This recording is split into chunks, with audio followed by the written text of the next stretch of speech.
Leia comigo, no capítulo 8 do livro de Romanos, no verso 18. Verso 18 do capítulo 8 da carta de Paulo aos Romanos. Porque para mim, tenho por certo que as aflições desse tempo presente não são para comparar com a glória que em nós há de ser revelada. Um fundamento extremamente comparativo. As dificuldades de hoje, as lutas de hoje, os confrontos de hoje, eles não podem ter nem de perto, ser nem de perto comparados com a palavra diz, com a glória que há de ser revelada através de nossas vidas. Através de quê? Estou perguntando. Então precisa dizer, através da minha vida. Então é preciso que nós entendamos que Deus espera de cada um de nós um comportamento totalmente diferenciado. Nosso problema hoje não é pecado. Vamos gravar isso com plena consciência. Por quê? Porque o problema do pecado, pelo amor de Deus, através da graça em Cristo, isso foi solucionado. O problema nosso é o compromisso que nós precisamos ter com a efetiva graça de Deus. Esse compromisso é que ele precisa ser avaliado cada dia, permitindo até, escute bem o que eu vou ler para você, há renúncias hoje que nos machucam, mudanças fortes na roda de nossa vida, fortes que nos machucam, contudo, focados na palavra de Deus, Ele nos promete, em decorrência dessas renúncias, recompensas sobrenaturais. Mas o que significa renúncias que nos machucam? Eu citei há pouco que muitas circunstâncias nos envolvem no dia a dia e nos comprometem, como uma circunstância que nos levou a um sentimento equivocado, a uma paixão equivocada, a um compromisso equivocado, e que nós sabemos, para estarmos focados num pleno relacionamento verdadeiro com Deus, nós precisamos abrir mão disso. E muitas vezes, esse abrir mão nos machuca, nos promove até sofrimentos. Mas é o que a Bíblia diz. Essa renúncia de hoje que nos machuca, ela não poderá ser comparada com a glória a ser manifestada através de nossas vidas para com as recompensas do reino de Deus. Não pode ser comparada. Então é preciso que nós entendamos que a configuração igreja de nossos dias não é apenas frequentar um lugar, é ter acima de tudo um compromisso como corpo efetivo, chamado Igreja do Senhor Jesus. Preste bem atenção, os versos seguintes, versos 19 a 22, preste muito bem atenção nesse texto, do capítulo 8 de Romanos.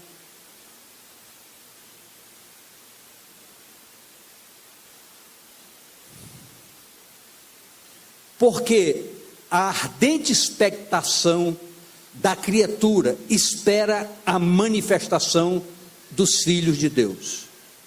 Porque a criação ficou sujeita à vaidade, não por sua vontade, mas por causa do que a sujeitou. Preste bem atenção. Não adianta nós fazermos referências e nos queixarmos do que nós estamos vendo lá fora.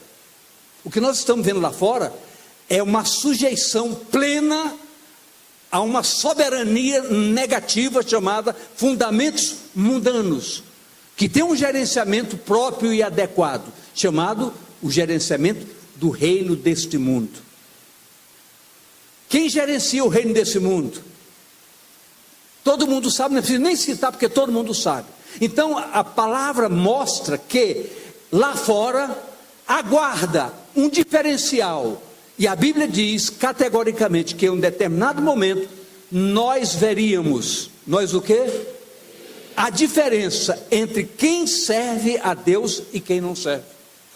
É preciso que eu tenha essa consciência, Eu preciso ter essa consciência que Deus espera de mim que eu faça a diferença.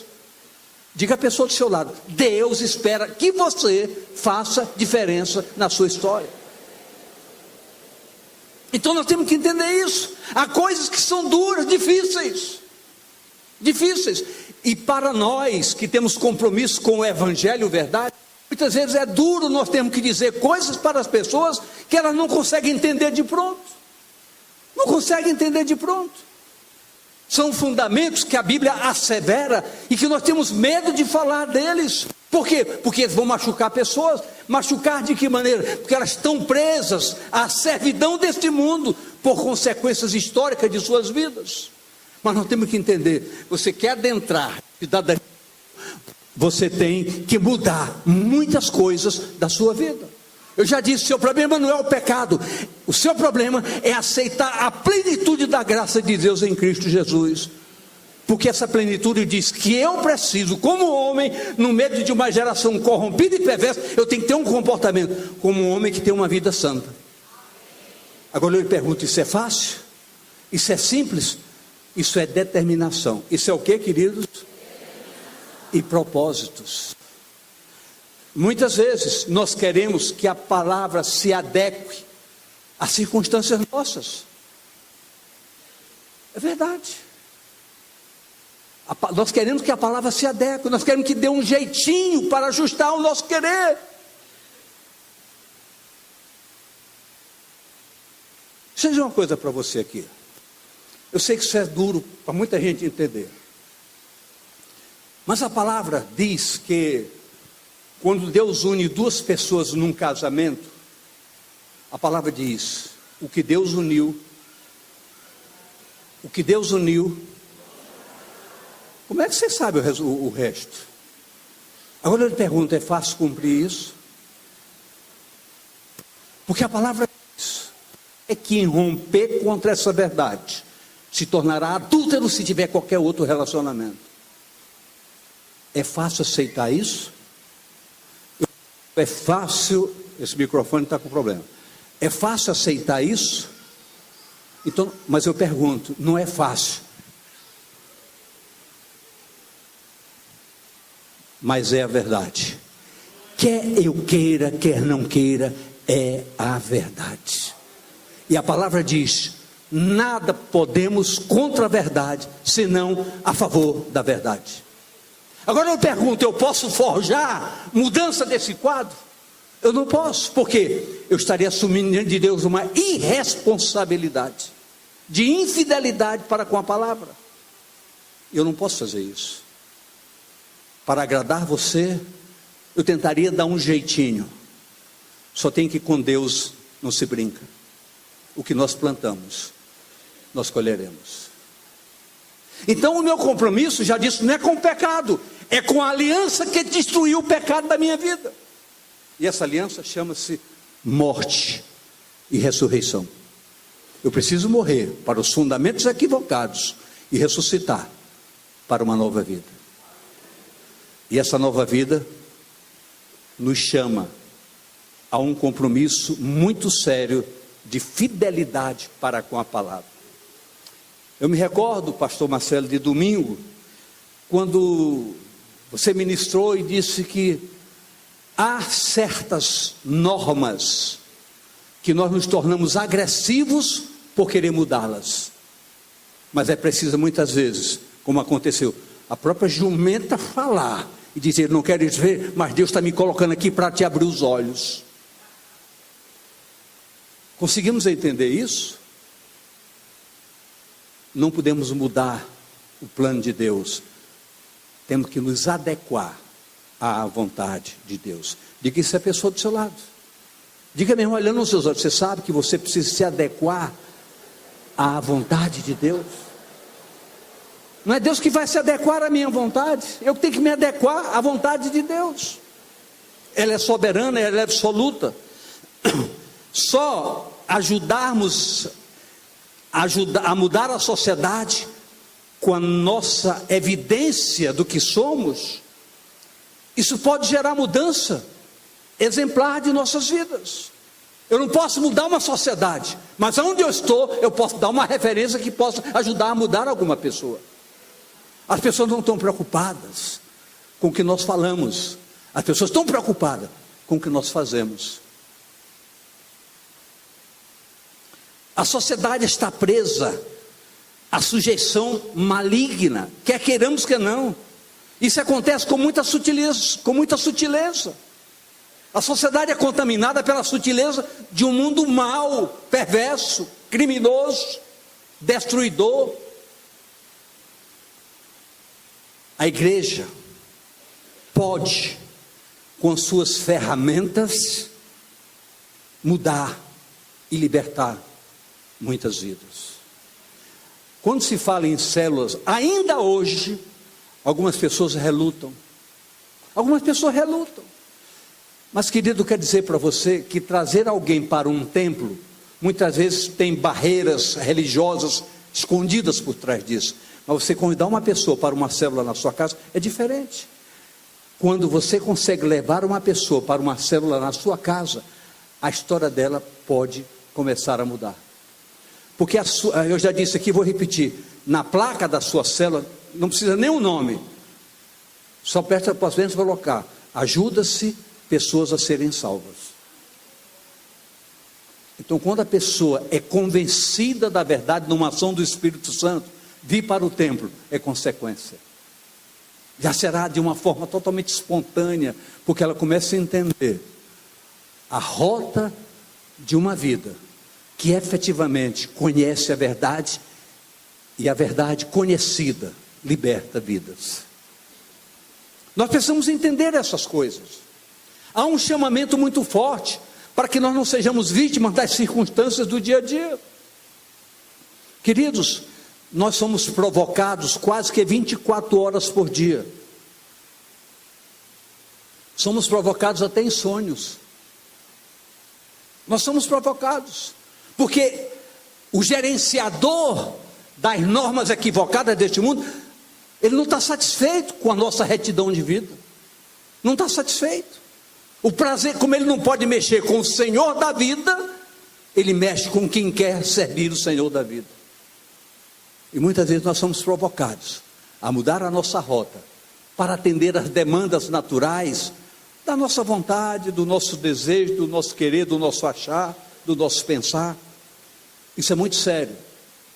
Mas eu quero dizer que mais sério ainda é nós entendermos que Deus tem um plano de maravilhas para a vida de qualquer pessoa que quer agradá-lo todos os dias. Deus vai lhe surpreender com as facilidades que Ele vai criar para você caminhar corretamente, se você tiver esse propósito estabelecido no seu coração e na sua mente. Diga comigo: Deus é contemplador de propósitos. Quando Deus vê em mim um propósito sincero, Ele me diz: quando eu opero, ninguém impede. A porta que eu abro, ninguém fecha. E a porta que eu fecho, ninguém abre. É a palavra, é o fundamento da palavra, é o alicerce de sustentação da palavra. Então a ação libertadora está diretamente relacionada ao propósito que eu tenho para com Deus. E eu preciso entender que esse propósito precisa ser sério. Por quê? Porque a palavra se amplia e nos alcança, conforme diz capítulo 8, verso 23. Você que nos acompanhe, vai verificar depois, vai assistir gravado, entenda que isso também é para você. E não é só ela, mas nós mesmos, que temos as primícias do Espírito, também gememos em nós mesmos, esperando a adoção, a saber, a redenção do nosso corpo. Por que isso? Porque por mais que eu tenha propósitos sinceros diante de Deus, eu tenho sentimentos, eu tenho sensualidade, eu tenho sexualidade, eu tenho vontade, eu tenho desejos. E é possível nós naturalmente controlarmos todos esses impulsos que se chamam agentes iníquos que habitam em nós? Não. O Espírito Santo de Deus nos foi dado como um instrumento capaz de nos dar todas as ferramentas para sobrepujarmos tudo isso e sermos homens e mulheres com domínio próprio, com mansidão e com superação de todas as fragilidades humanas. É a construção, é uma construção que depende do meu propósito, de querer. Nós somos, eu queria que você dissesse comigo, eu sou o que eu pretendo ser. Então, quando eu pretendo ser uma coisa, e eu luto com Deus, e labuto com Deus a cada dia, chegaremos lá.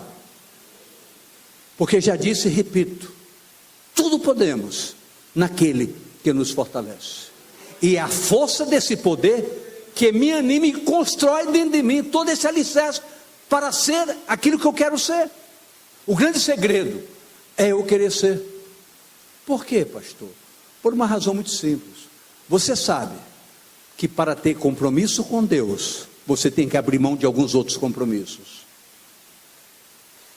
Você entendeu o que eu falei?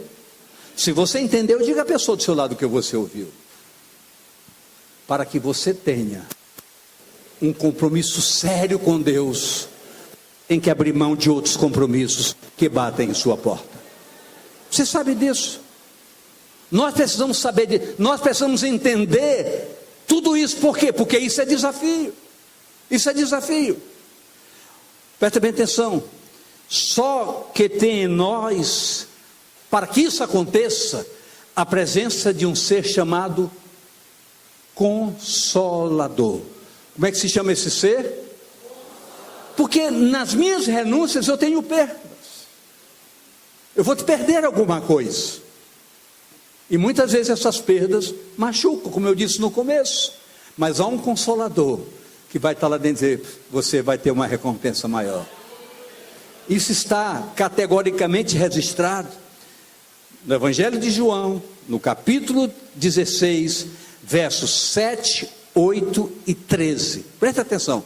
João 16, 7 e 8 e 13.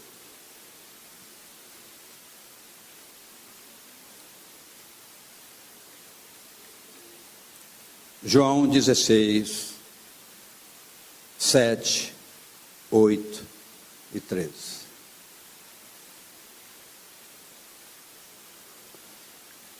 Todavia digo-vos a verdade, que vos convém que eu vá, porque se eu não for, o Consolador não virá a vós, mas se eu for, enviar-vos-lo-ei.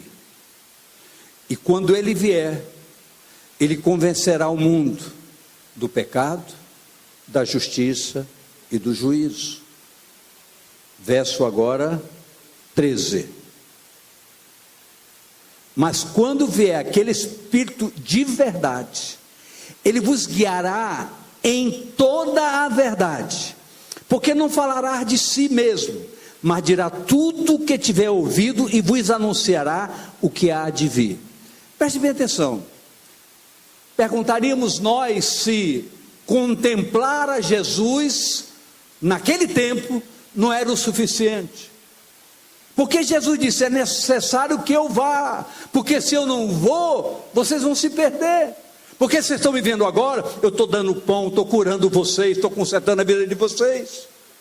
E Jesus disse, toda a multidão que eu seguir, vocês me seguem pelo que eu faço para vocês, mas amanhã vocês vão esquecer tudo isso. Eu quero ver vocês me seguirem com propósitos, bebendo o meu sangue e comendo a minha carne. Todo mundo foi embora, porque duro era aquele discurso. Jesus disse até para os 12, vocês também não querem ir? Eles disseram, não. Para onde nós iremos? Tu tens palavras de vida. Tu tens palavras de vida. Qual palavra? A mesma palavra está aqui ainda hoje. Agora entenda, não era suficiente olhar para Jesus? Ele estava olhando para Jesus, mas Jesus disse, não importa, não basta olharem, eu preciso estar em vocês. E a presença de tabernacular era uma propriedade exclusiva, uma ação exclusiva de um ser chamado Espírito Santo de Deus. Foi por isso que nós recebemos esse Espírito, porque Deus sabia, para que nós construamos um propósito, um ideal de servi-lo, é preciso que esse Espírito esteja aqui a cada dia, nos mostrando como fazer isso. É Ele que nos ensina todas as coisas, nos conscientiza de todas as coisas. Você pode ouvir o melhor sermão da sua vida, dentro de uma semana, você não lembra o que você ouviu, mas o Espírito Santo estiver em você, ele vai construir, não uma ideia, mas transformar aquela palavra num fundamento de vida, de sustentação para a sua vida. O Espírito Santo é imprescindível em nossas vidas. E quer que eu diga uma coisa para você? Desde o começo desse culto, ele está andando por aqui, porque a gente sente essa realidade. Nas orações, nas ministrações, no louvor, a gente sente uma liberdade, que a palavra diz: onde estão 2 ou 3 reunidos em meu nome, eu estarei presente. Eu estou fazendo a festa. O Espírito Santo é um agente completo. Diga comigo: o Espírito Santo é um agente completo. Olha o que nos diz a palavra, Romanos 8, de 26 a 30. Preste bem atenção. Romanos 8, de 26 a 30.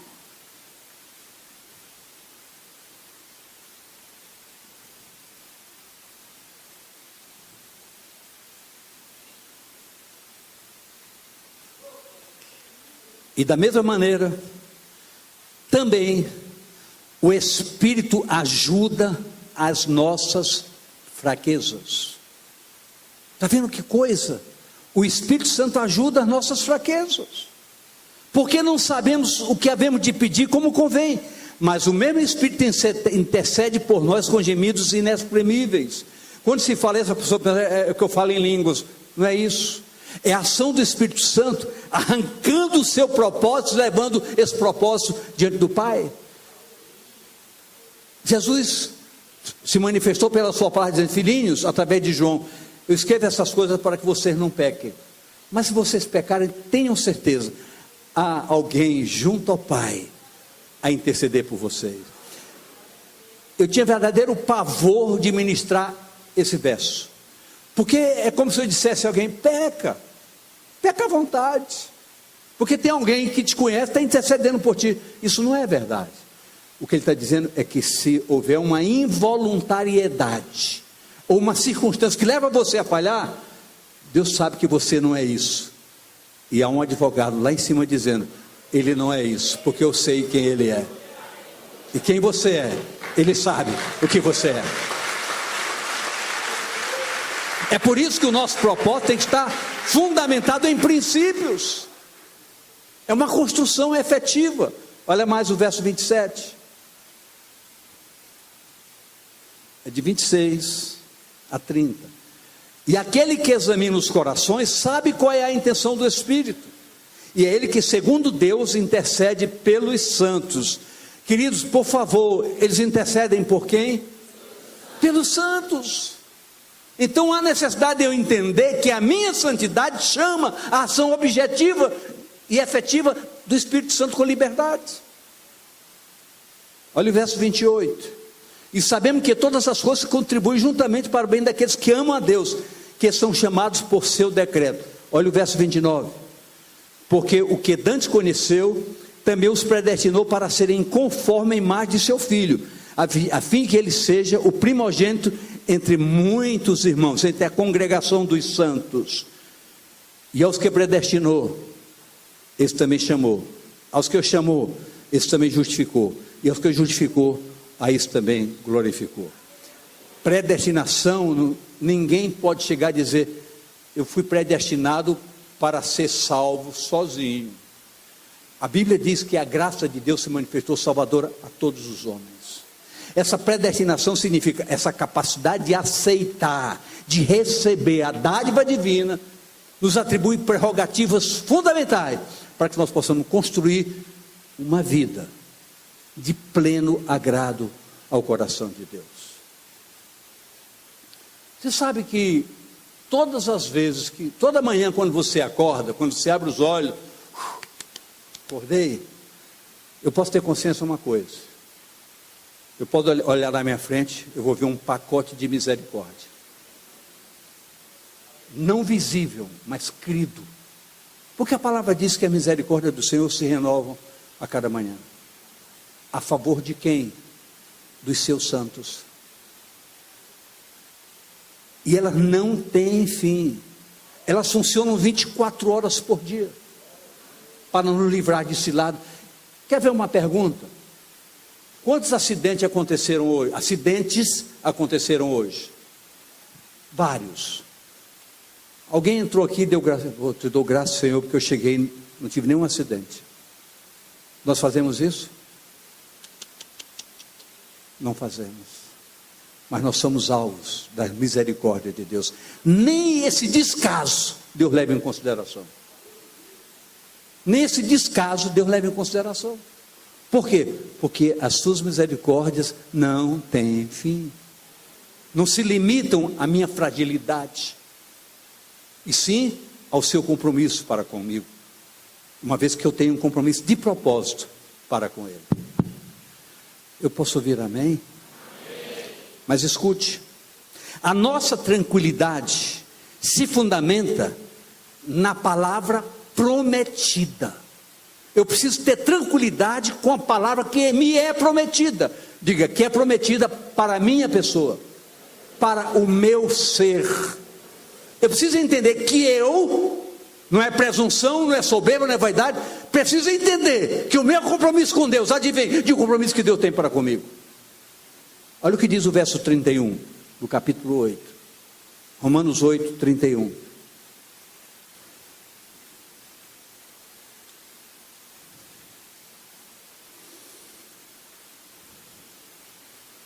Esse computador tem que estar mais rápido.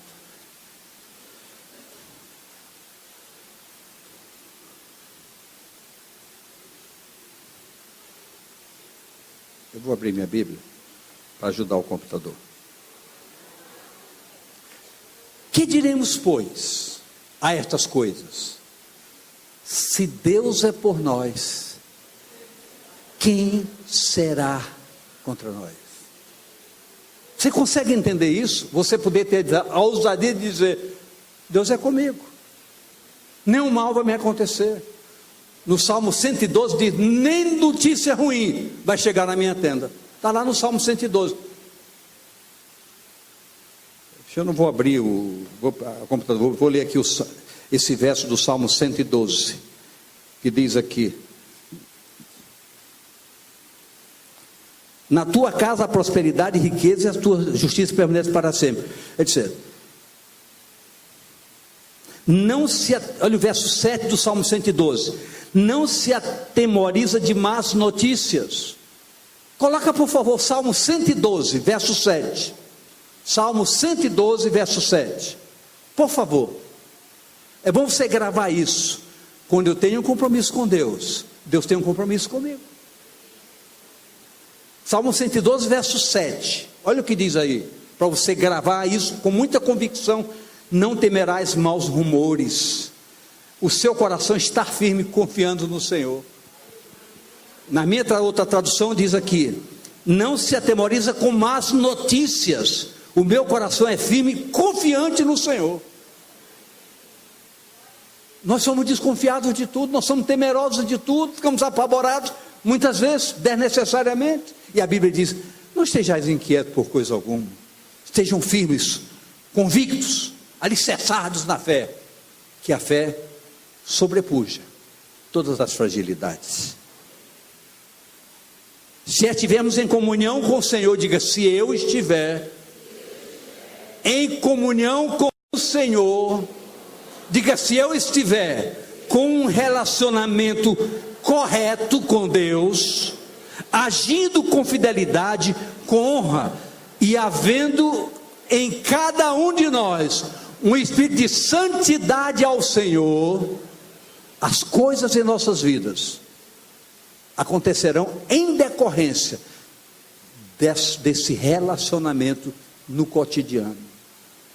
Nós temos que entender que com Deus se conversa, que com Deus se pergunta e se ouve resposta, se adora e Ele se manifesta. quando nós estamos adorando, coisas sobrenaturais acontecem. Amém, queridos? Nós estamos ministrando para quê? Para formatar uma igreja convicta do que ela é em Cristo, convicta de que ela tem um relacionamento correto com o Senhor Deus, convicta de que o braço do Senhor estará estendido para abençoar nossas vidas em plenitude. Nada será contra nós, diz a palavra.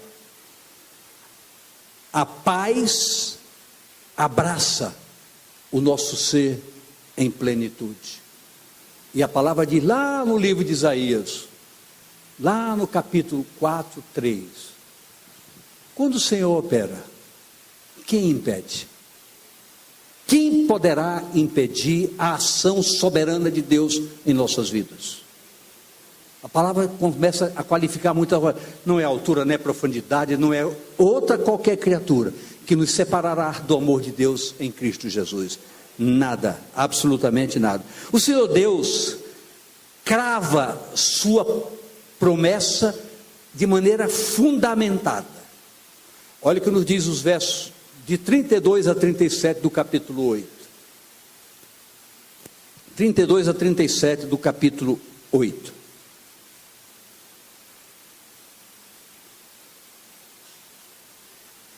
Aquele que nem mesmo a seu próprio filho poupou, antes o entregou por todos nós, como não nos não dará também com ele todas as coisas?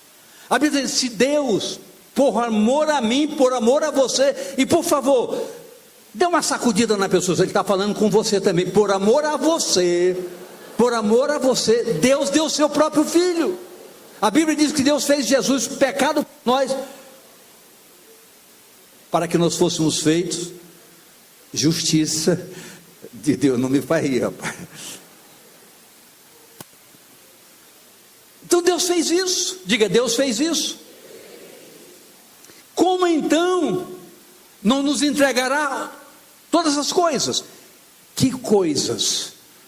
Grave bem isso, coisas lícitas. Coisas lícitas. Deus, pastor, mas não está dizendo, Deus não precisa dizer nada. Deus só trabalha com coisas lícitas. Então grave bem isso. Deus não vai querer nada errado para você. Aí você encontra uma mocinha que sai daqui, saiu, está lá no mundo, depois encontra lá na rua com uma barriga. Ah, o Senhor me deu um filho. O Senhor não, a prostituição te deu um filho. Vamos ser verdadeiros. A gente quer encobrir essa coisa, ainda diz que Deus me deu. Deus só dá coisas lícitas. Muitas vezes nós construímos coisas ilícitas. Fundados em quê? Desejos, sensualidades, sexualidades. Aqueles agentes iníquos que colocamos, que se transformam em pecado.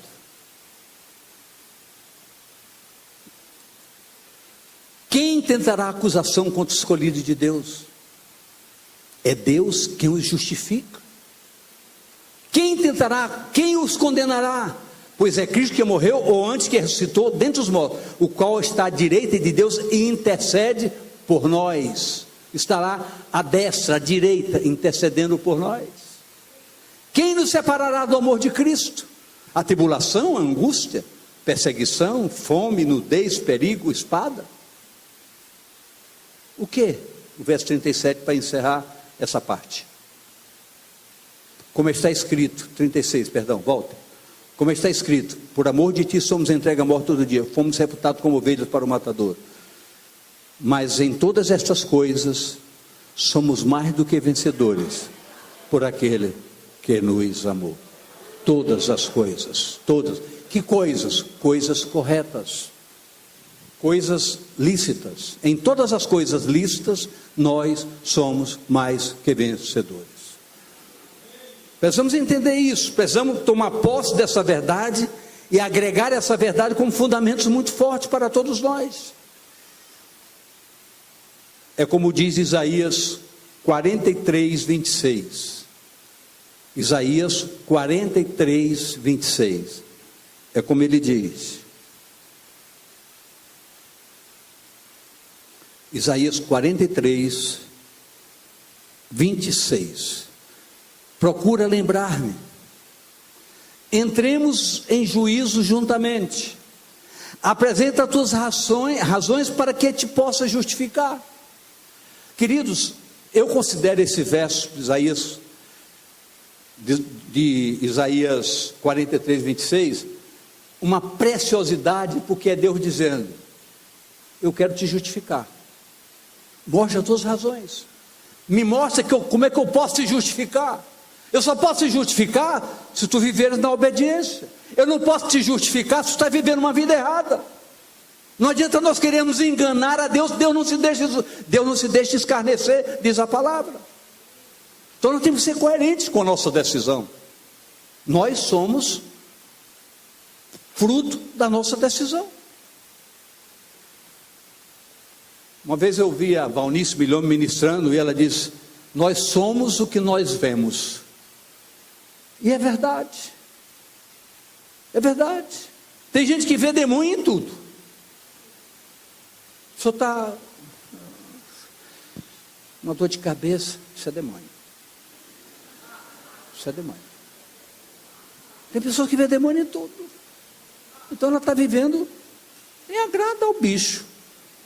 Vê demônio em tudo.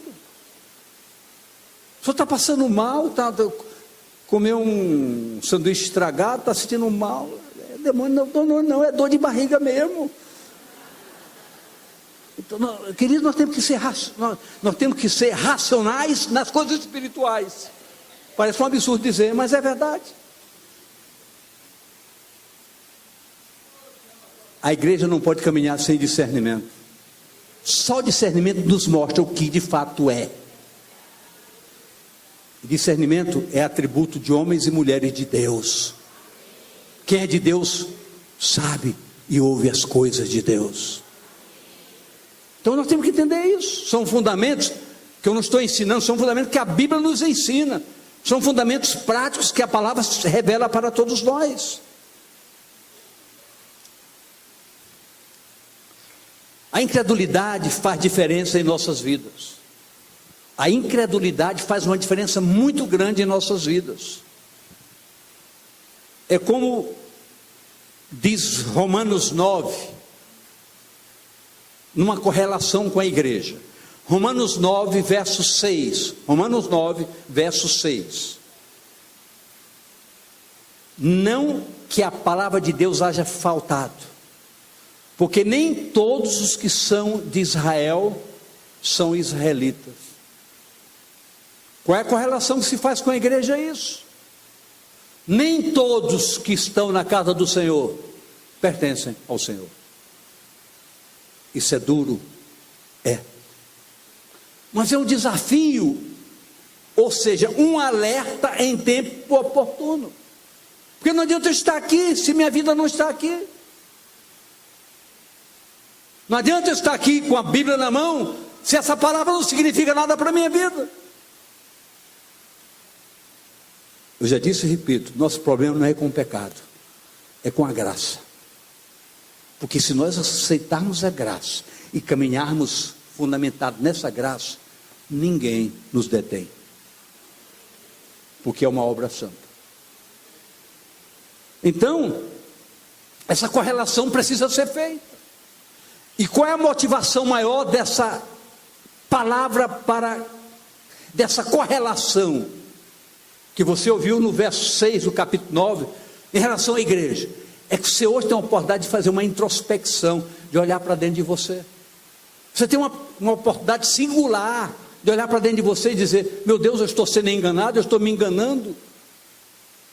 Eu estou vindo aqui hoje, nesta noite, uma oportunidade singular de eu dizer: não, eu não posso continuar dessa maneira. Eu não posso viver tão satisfazendo o que bem eu quero. Por favor, quem está me entendendo? Obrigado. Isso é bom para todos nós, para que saiamos daqui de cabeça erguida. Eu estava equivocado, mas agora eu tomo posse da verdade. Tomar posse da verdade significa aproveitar a oportunidade, fazer valer você ter largado tudo para estar aqui nesta noite. É preciso você sair daqui e dizer: valeu a pena. Nem todos agem dentro das características cristãs, nem todos. Queridos, prestem bem atenção. Você vai ver um verso que eu vou ler, não vou nem pedir para botar no computador, vou ler aqui, Salmo 34.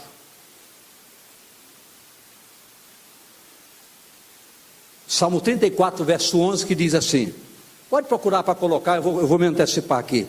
Vinde, filhos, e escutai-me, e eu vos ensinarei o temor do Senhor. Mas antes, o verso 1 do capítulo 34 de Salmo diz: bendirei ao Senhor em todo o tempo. Em que tempo? Todo, diga todo o tempo.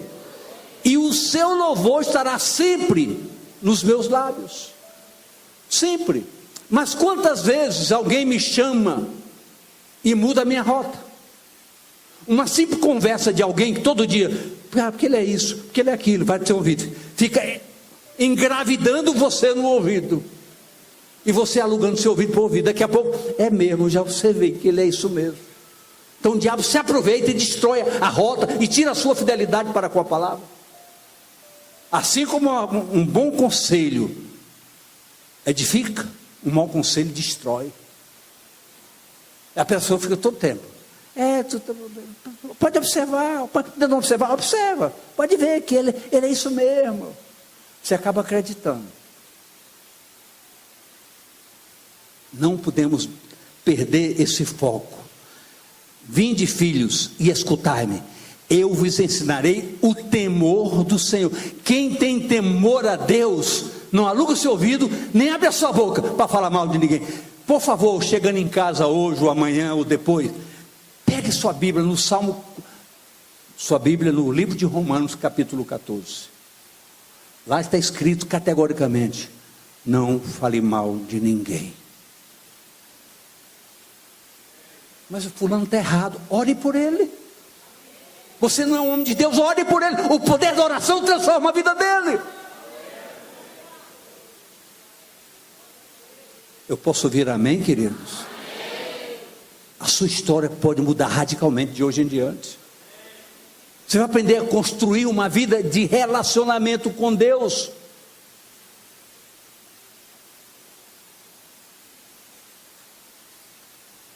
Estou falando com todo mundo, inclusive comigo.